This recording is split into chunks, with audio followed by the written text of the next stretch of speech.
美国朝鲜问题特使金圣抵达首尔，商讨应对平壤策略。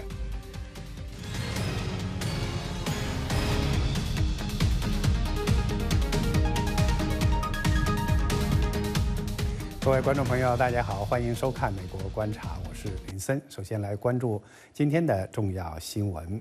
新闻头条首先还是来关注乌克兰。乌克兰西部官员表示，利沃夫市4月18日遭受导弹袭击，导致该市至少6人死亡。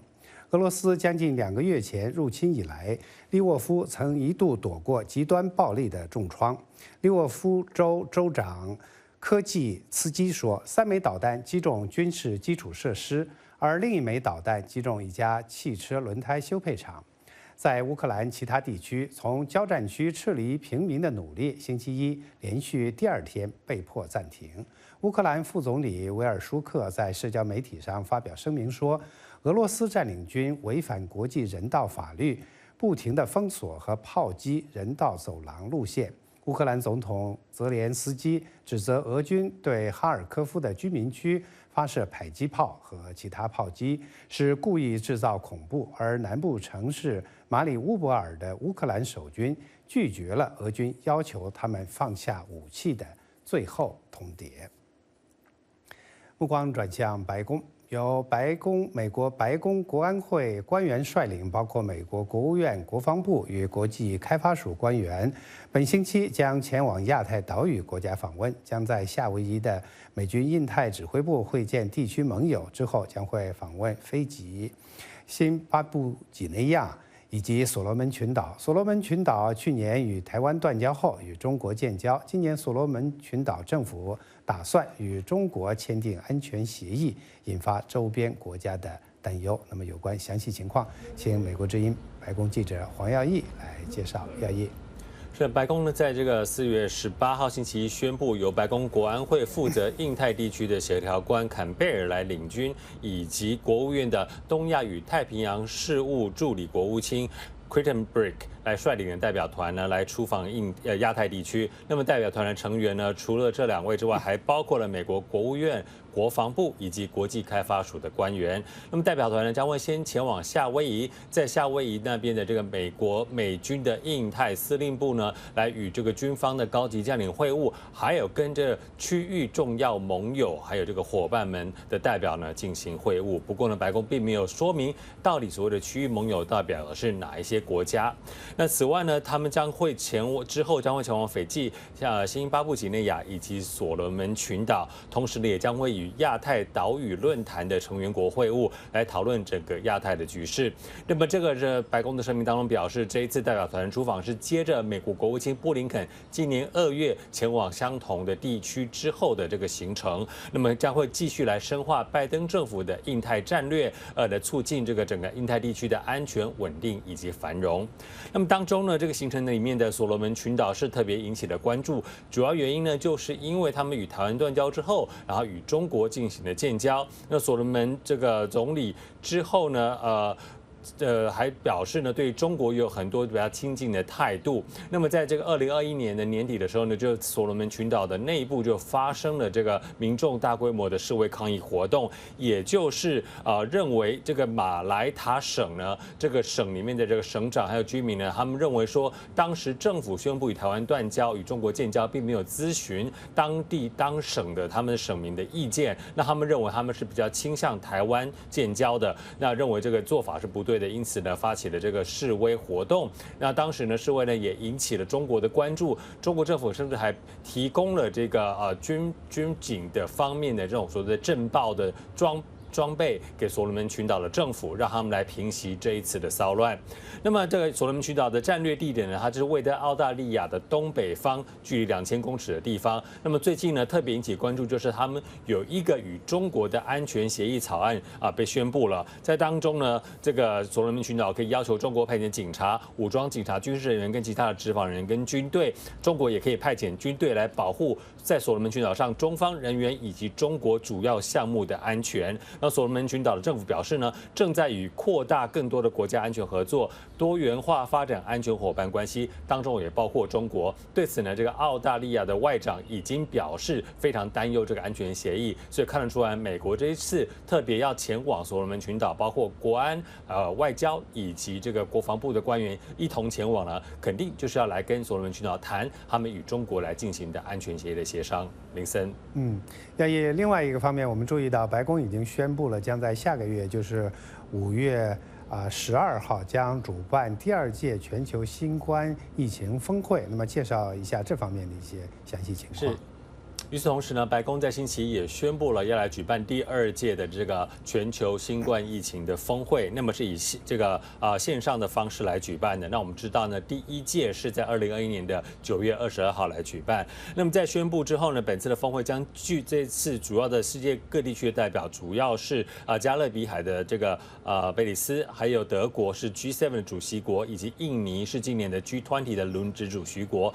另外一个参加的塞内加尔呢，则是非洲联盟的主席国。那白宫发言人沙奇呢，在4月18号星期一的白宫记者会上啊，他是说美国将会持续的领导世界对抗新冠疫情。那么也透过这一次的新冠峰会呢，将会是这个加倍来终止急迫的大流行病，还有要对未来的大流行病跟其他的健康威胁做出准备。那么他也说呢，美国将会继续的强调这个美国领导世界对抗疫情的角色。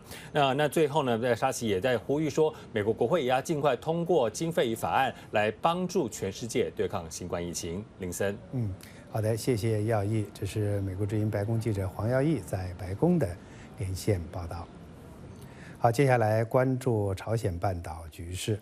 美国朝鲜问题特使金圣4月18日抵达韩国首都首尔，开始与韩国相关官员举行多个会谈，针对平壤不断试射导弹，甚至可能恢复核试验，寻找共同的对策。与此同时，美国和韩国按计划举行年度联合军演，但是为了不刺激平壤以及防范新冠疫情的传播，本次军演将再次以电脑模拟为主，不涉及调动军队进行野战演练。金正抵达首尔时对媒体表示，他仍然愿意在任何时候不预设条件的与朝鲜方面会谈。平壤一直拒绝与华盛顿谈判，称美国仍实施敌对政策，包括保持制裁和继续军演。1天前，朝鲜宣称刚刚对用来携带战术核弹头的导弹实施了一次试验，称发射的武器显然提升了前线远程炮兵的威力。下个月上任的韩国当选总统尹锡悦表示，要强化与美国的同盟关系，并会考虑从美国购买更多的萨德反导系统。预计金正将与尹锡悦的接班团队会面。美国彭博新闻社报道说，由于奥密克戎变异病毒疫情在中国不断的蔓延及其应对封城措施已经损害经济运行。在中国的外国商会和公司的代表4月18日会见了中国商务部部长，讨论防疫限制措施对外国在华企业的影响。报道说，中国欧盟商会主席伍德克说，中国商务部部长王文涛4月18日会见来自美国、欧洲、日本和其他商会的代表。伍德克表示，这次会议是外国商界人士与中国高级官员分享他们的担忧的机会，说明当前的形势的紧迫性。不过，上海美国商会谢绝评论，中国美国商会和中国商务部都没有立刻回复置评的请求。当今真相为重，掌握全球脉动，只要点击 VOA Plus， 手指移动，信息即来，追踪政治动向，体验真实生活，世界各地的声音，随时随地轻松获取。现在就下载 VOA Plus 应用程序 VOA Plus。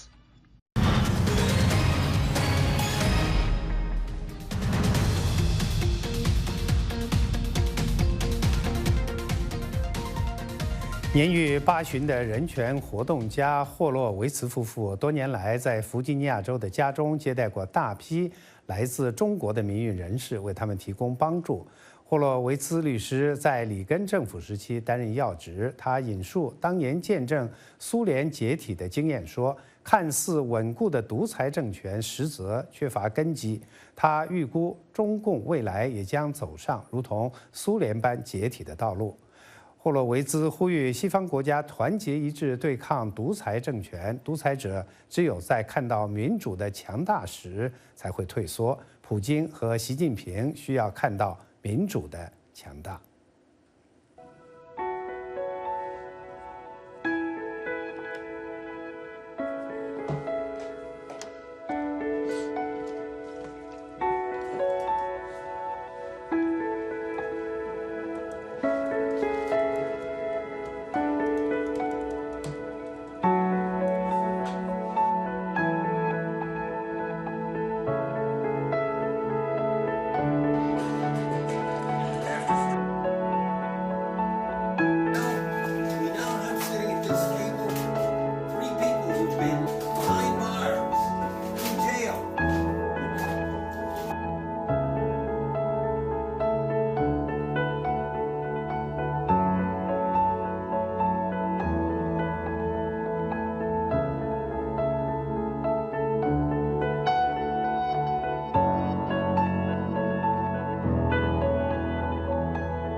You have met and hosted many Chinese dissidents in this mansion. Could you share with us the experience? Who have you hosted before, and do you keep in touch with them?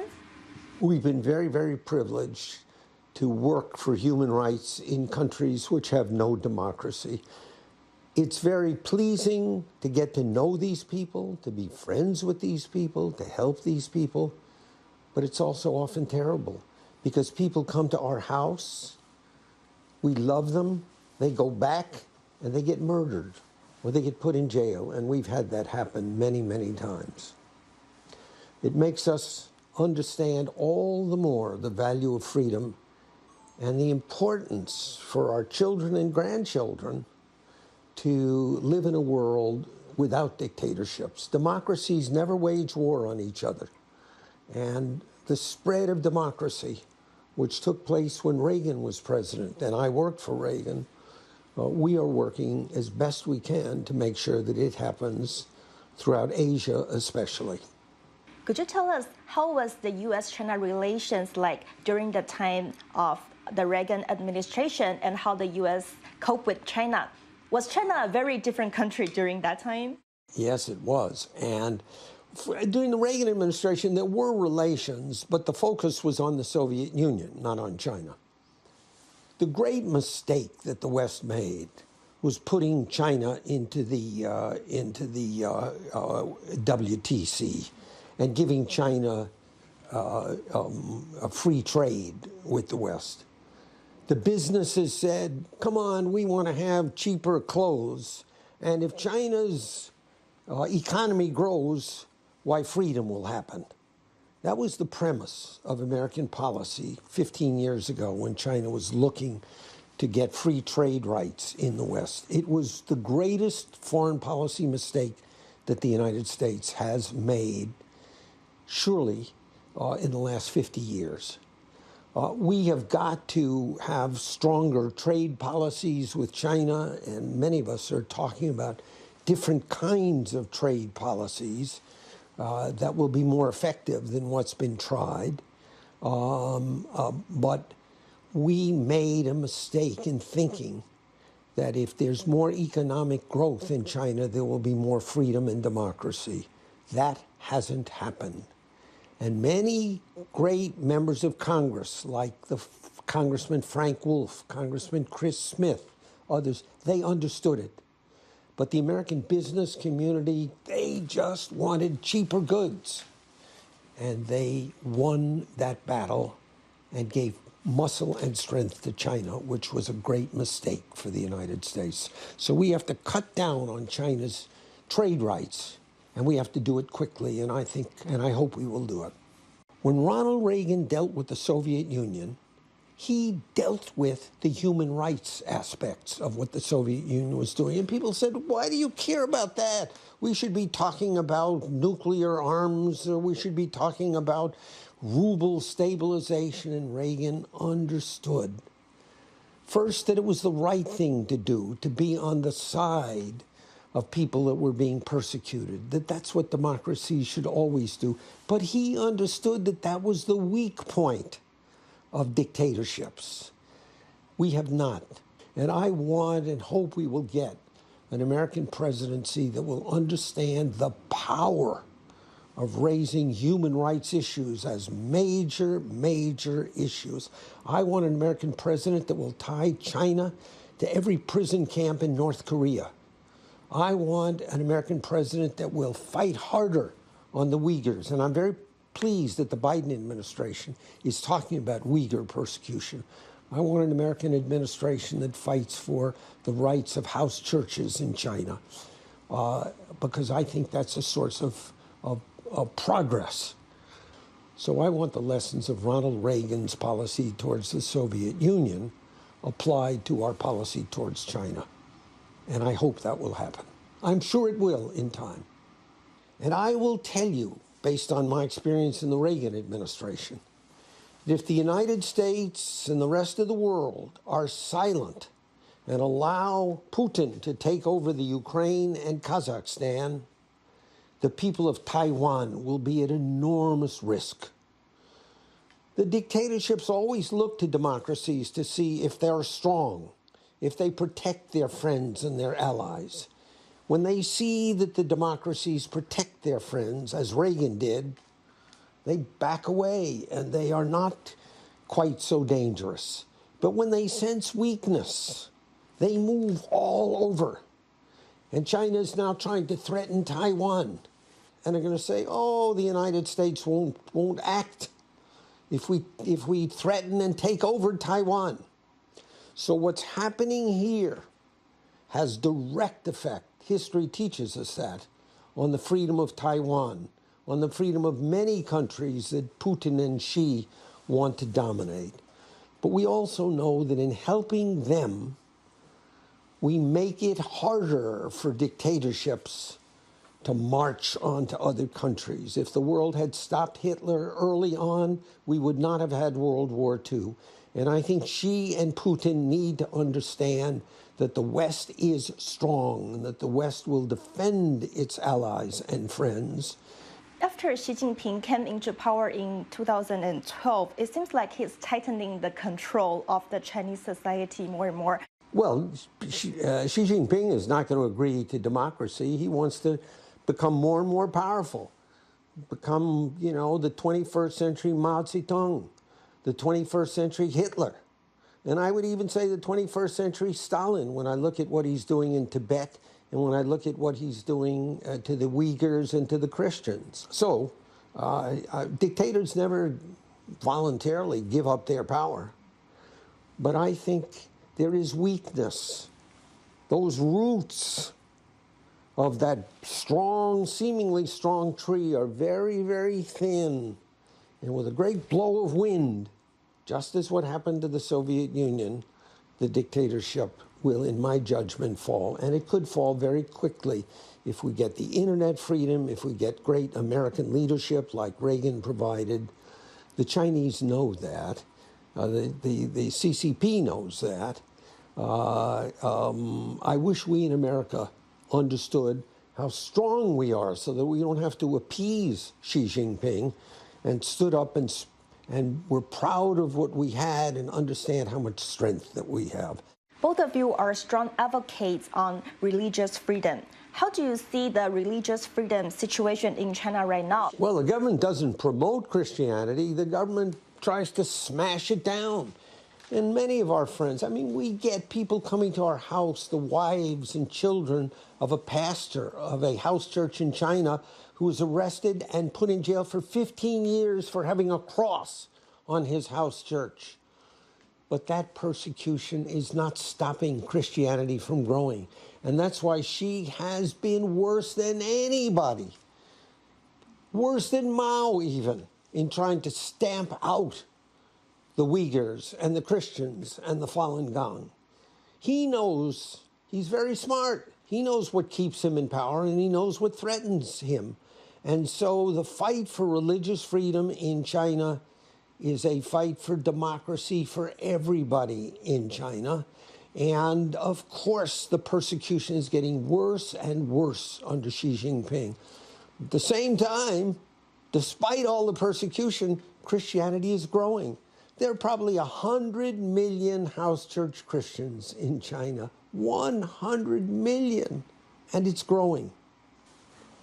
And that is what religious faith brings. Some connection to a higher power, not to some government official. And that's what that's what the CCP is afraid of. And that's what she understands. And I wish American politicians understood it more so that we could stand with the religious groups. The most important people for the peace of the world in the 21st century, in my opinion, are the religious minorities in China. And we are proud to be on their side and help them as much as we can. What are your views on the treatment of the ethnic minorities in Xinjiang and also the Chinese government's denial on the allegations?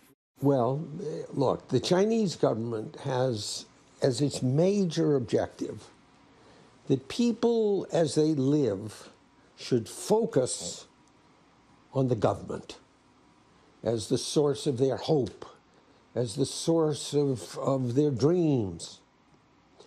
To the extent that people look to religion and religious faith rather than government, dictatorships are weak. It's not as if these religious groups, whether they be the Uyghurs, the Falun Gong, the Christians, have armies or spies. The dictatorships know that if people are not afraid of the threats and the bribes on which dictatorships live, that they are weaker. We are Jewish, and we understand that in the beginning of the 20th century, dictatorships needed to persecute Jews. Why? Because they lived a life outside of the threats and the bribes that the government, that the Nazis used to stay in power. And so fighting for freedom of religion is fighting for freedom for everybody. I remember when Chinese heroes would come to the United States, they'd say, please fight for Chinese Christians. I'm not a Christian. But if the word goes out that the West is fighting even for Christians, then labor unions and artists and everybody in China will gain strength to be free. So the fight for freedom of religion in China and the fight to protect religious minorities is a fight for the freedom of everybody in China, and in that sense, for the future of the 21st century. In the future, would you ever want to visit China? Under what kind of circumstance would you like to do that? The great issue for the 21st century, and there's nothing even close in importance for the history of the world, is that China and the United States compete with each other to see who builds better televisions or cars, but not compete with each other in military ways. The 21st century could be more bloody than the 20th century unless China stops being a dictatorship and becomes a democracy. Maybe not exactly like we are here, but not a dictatorship. That's the great challenge of the world. And these human rights heroes who are feared by Xi and the CCP regime, they're the ones who create this freedom. That's how the Soviet Union came down. When I worked for Reagan, people thought, oh my gosh, the Soviet Union will last forever. And it's always the case. Democracies always seem divided and dictatorships always seem unified and strong. Reagan understood, and I know that it's just the opposite. Democracies are very resilient. Dictatorships seem strong, but they don't have deep roots. And so I believe that in due course, the regime in China will collapse just as the regime in the Soviet Union did. Now, here's the important thing. People think that for progress to take place, you take one step after the other until you reach the goal. That's not how history works. And the dictatorship seems strong. And then one day, like it's overnight, what was impossible becomes inevitable. That's how the Soviet Union collapsed. And with the right kind of American leadership, with a Reagan-like president, and I believe we're going to have one, with someone like Margaret Thatcher in Great Britain, democracies will again show their strength. And the power of democracy is going to force change. China is such a great country. And China should be out there competing with the rest of the world to build better computers, to be a place where millions of people come to visit all of the time. It will make China stronger, not weaker, to be a democracy. It will push out the dictatorships. So there are many things left for great democracies to do to bring about change in China. And the great thing Deborah and I try to do is to support the heroes who are protecting Uyghurs, Falun Gong, Christians, and others and peasants who are being persecuted in China. I'm absolutely confident that the spread of democracy in China will take place just as it did in the Soviet Union. And when that happens, Deborah and I will have a wonderful visit to China.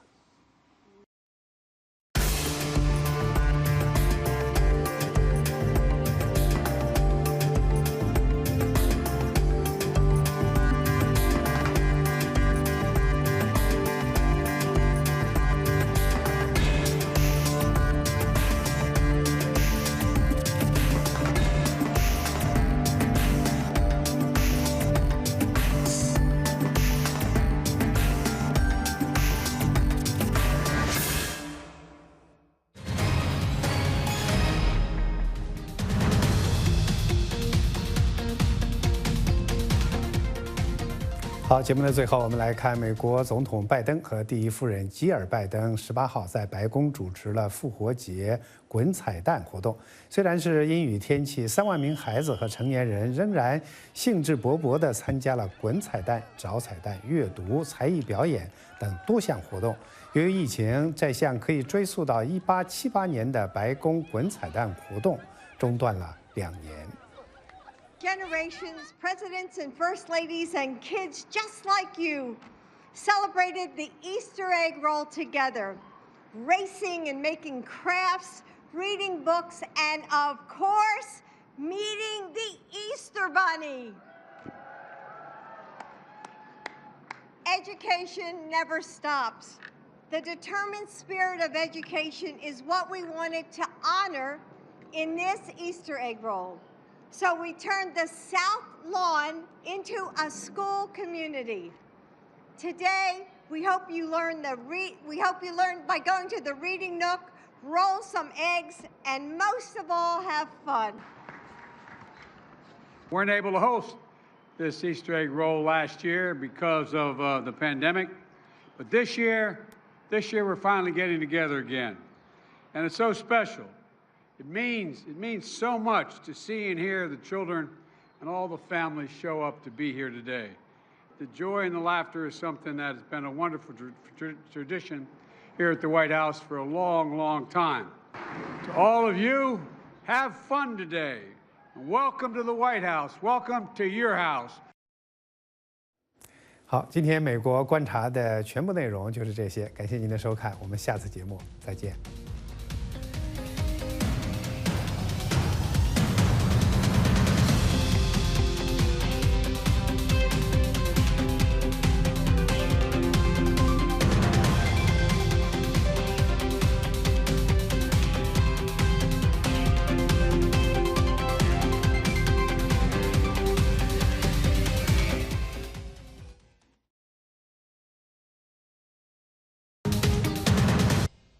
上海宣布微解封，实行所谓的3区管控，会给清零政策